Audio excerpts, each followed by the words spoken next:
การเกียมตัวก้อนเทรดตาม Signal Phoenix ควรเฮ็ดทุกครั้ง 1. เลือกออกออเดอร์ตาม Signal ให้ทันบ่อวดอ้างกำไร 100% บอกจุดเข้าจุดออกชัดเจน 2. เข้าใจ Signal ก่อนกดออเดอร์ Buy หรือ Sell Time Frame ใด RR หรือ Risk to Reward คุ้มค่าบ่อย่าเข้าเทรดแบบบ่เข้าใจ 3. จัดการทุนหรือ Risk Management เสี่ยงบ่เกิน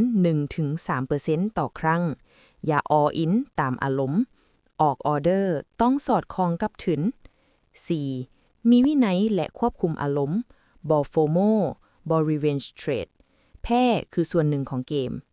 5. กวดเช็คข่าวก่อนเทรด หลีกเลี่ยงช่วงข่าวแหง Signal อาจบ่แม่นยำในเวลาข่าวออกแหง 6. บันทึกผลการเทรดตาม Signal แล้วได้ผลจังไดชนะหรือแพ้เพราะหยังนำไปปรับปรุงในอนาคต สรุปสั้นๆ Signal แม่นตัวซวย เป็นเข็ม GPS นำทางสวยเฮาแต่กำไรอยู่ที่การควบคุมทุนและวินัยของเฮาความรู้แม่นเกราะป้องกันความเสี่ยงที่ดีที่สุดของผู้ลงทุน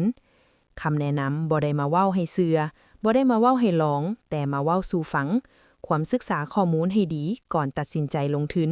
เวลาลงทุนไปแล้ว มีโอกาสได้ทั้งกำไรและขาดทุน ถ้าหับความเสี่ยงบ่ได้บ่ควรลงทุน ขอบใจ Thank you